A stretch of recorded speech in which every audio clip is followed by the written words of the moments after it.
Hello everyone, আসসালামু আলাইকুম। আজকে আপনাদেরকে দেখাবো সরাসরি কীভাবে ফুড পান্ডা ডেলিভারি দিই। এখন আমার কাছে একটা অর্ডার আসছে, সেটা আমি শিপ করছিলাম। এটা পানসি রিয়েলটর থেকে আসছে অর্ডারটি। এখন আমি রেস্টুরেন্টের উদ্দেশ্যে রওনা দিচ্ছি।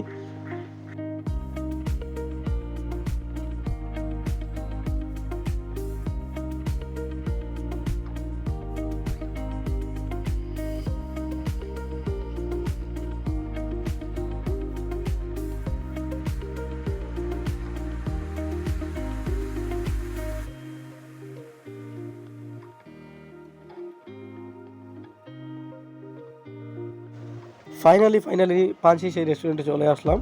এটা হচ্ছে আপনার জেল রোড, সিলেট। আমি আবার রেস্টুরেন্টের ভিতরে যাব।